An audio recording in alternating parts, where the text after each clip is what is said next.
Hi, my name is Schyler Church. I am a California real estate broker as well as a member of the Education Department at Accredited Real Estate Schools and one of the instructors.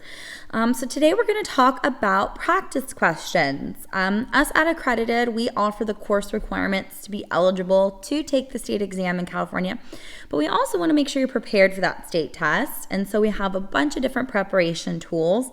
And one of the things that we do and use are practice questions. So today we're going to talk about a few of those practice questions to help you prepare with that exam preparation journey that you're probably on if you're listening to this video. If you like the type of questions that we have, make sure to check out the link below as we offer for $50 our database for 1 year access to the database of 3,600 practice questions. So it kind of simulates what you'll be seeing on the state exam and gives you an idea where your strengths and weaknesses are. And with every answer that you give, though, we also give a detailed explanation. So kind of like what we do here, but it's just an interactive one, like a program that you use. So let's get to it though and start with question number 1. It's a long one. It's more of a reading question, testing your reading comprehension. Broker A obtained a listing on Seller B's home. Seller B told neighbor C that there was no water service to the home. Broker A went to the property and noticed that there was no water going to the property. Broker A showed the property to buyer D, who did not ask about the water to the property. Broker A sold the property to buyer D without disclosing the lack of water going to the property. Later, after purchasing the property, buyer D discovered that there was no water going to the property and would have to pay to drill a private well on the property and install a pressurized holding tank. Which of the following is correct? A, the lack of water was not a material fact. B, the lack of water was not required to be disclosed by the seller. C, broker A had no duty to disclose the lack of water to the property. D, broker A had a duty to disclose the lack of water going to the property because it was a material fact that would have influenced buyer D in their purchase decision. So even without going through the answer options, what do we know here? Well, broker A is the listing agent to seller B. Seller B knows that the water, there is no water to the property. That is material fact that seller B has to disclose. Broker A figured this out. Even if seller B didn't tell him about it, he did find it out on his own. So this is also a material fact. And remember, a broker has a duty of honest and fair dealing and a disclosure of all material facts to all third parties within a transaction. Due to that, we know seller B needs to disclose it, but also broker A needs to disclose it. Out of the answer options provided, this is a material fact. And so let's go through and see which one matches. The lack of water was not a material fact. No, lack of water is a material fact. So that's not correct. The lack of water was not required to be disclosed by the seller. No, it was required to be disclosed by the seller as it is a material fact. And the seller knew about it. So that especially is a material fact. C, broker A had no duty to disclose the lack of water to the property. No, broker A did have a duty to disclose it because it was a material fact, and because of that, we have the duty of disclosing all material facts to third parties within a transaction, as well as honest and fair dealing. So we would have to do that. And so based off a process of elimination, let's make sure D is the best answer. Broker A had a duty to disclose the lack of water going to the property because it was a material fact. That is correct. That would have influenced buyer D in their purchase decision. Correct. Because remember, ultimately, a material fact is something where had the buyer or seller, however if they had known about it, it would affect their decision. So it would cause some issue in value. So yes, the best answer would be D. But remember, the seller is also liable for this disclosure of the material fact. But out of the answer options provided, D is the best answer talking about broker A. 2, a person purchases a home and discovers that his home is located 3 feet onto the neighbor's property. This is A, protrusion, B, encroachment, C, easement, D, license. So person purchases a property and discovers that their home is actually 3 feet over onto their neighbor's property. So the 3 feet that they think that they have it over is now actually on their neighbor's property. What is this called? So even though it's talking about the person that has the property and it's going over onto the neighbor's property, it's still considered an encroachment. So it's an encumbrance based on use. Yes, it is protruding onto the neighbor's property, but that's not a technical term that we've covered. So that would not be the correct answer. So even though, yes, it is protruding onto a neighbor's property, that's not the technical term. Remember, what is an encumbrance based on use that would that fills this type of scenario? That would be encroachment. So even though we're talking about the person that is encroaching somebody else's property, it's still considered an encroachment. So don't get confused just because they're talking about the person that discovers their home is located 3 feet onto the neighbor's property. So it's an encroachment on their property, where it is still an encroachment. So encroachment. 3, $250,000 home is built in a $75,000 to $85,000 home area. Man, do I miss those prices.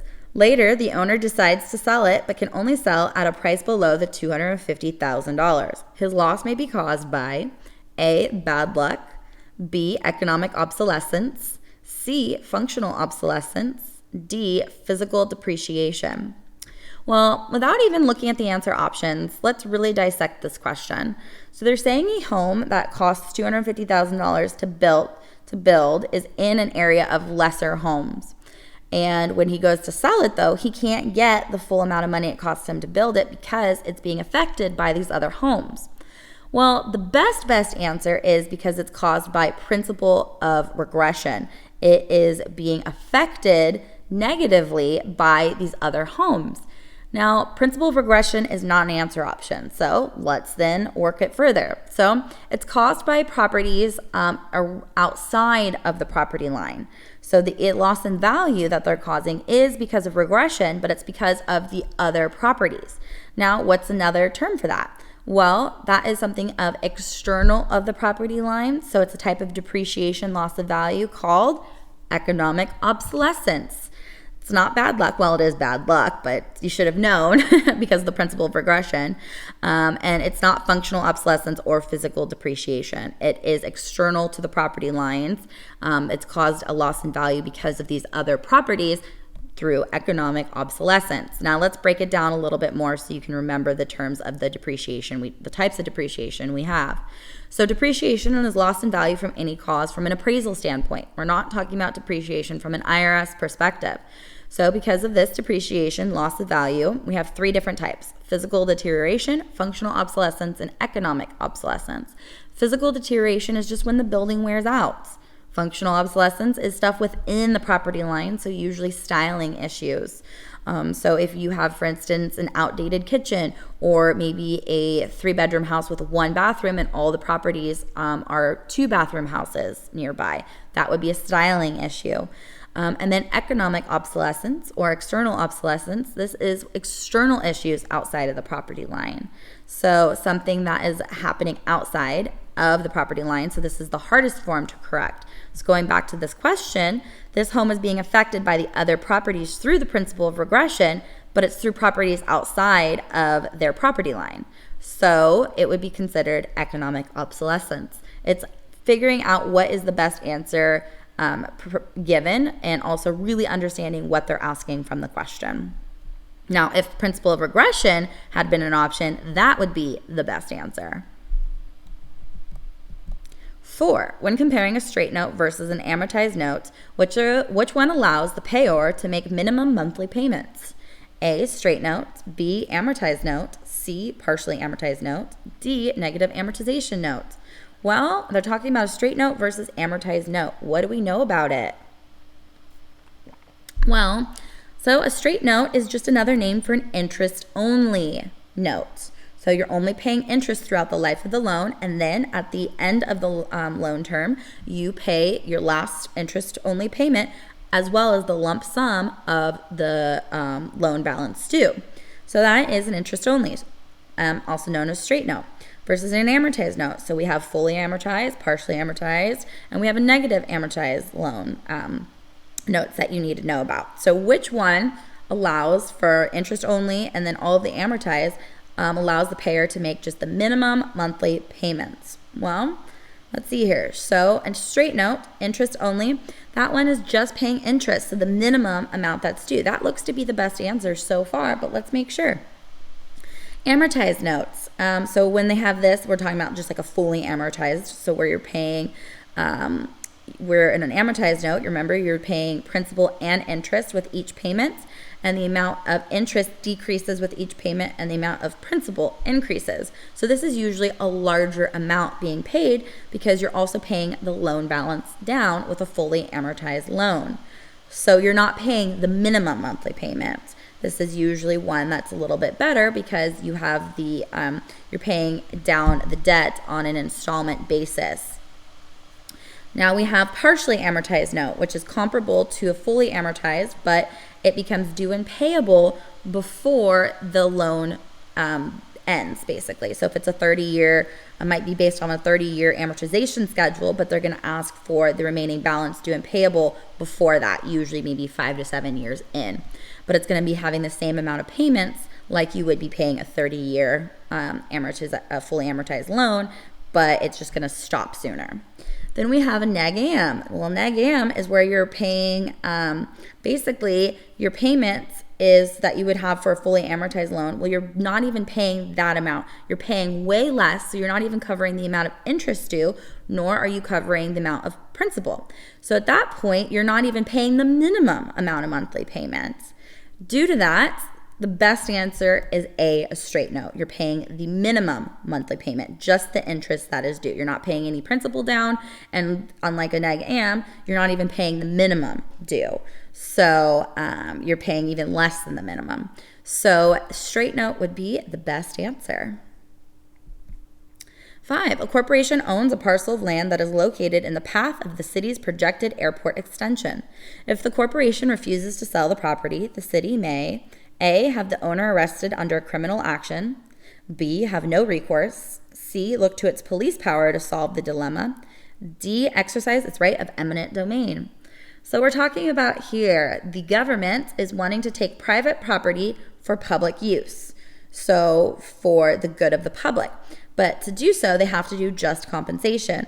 If the corporation, the private landowner, is refusing to sell it, what would the city have to do? Well, to take that property, that private property for public use, they'd have to then implement one of the sovereign powers of the state. One of the sovereign powers that allows us to do that is through the power of eminent domain, where we can take private property for public use, public good, as long as they're justly compensated. And that would be through eminent domain. So that would be the best answer. Let's make sure, though, that the others are not correct. So have the owner arrested under criminal action? No. Have no recourse? No. Look to its police power to solve the dilemma? No. Remember, police power goes hand in hand with zoning. So the best answer is exercise its right of eminent domain. Okay, so I hope this was helpful in your licensing journey. If you like some of these questions, make sure to check the link below. We have a ton of exam prep options to help you prepared. If you need courses as well, we have those courses offered. But make sure to give us a big thumbs up if you liked it. Subscribe to our channel so we keep producing new content. Comment below if you have questions or comments. We like interacting with you. But thanks so much for watching.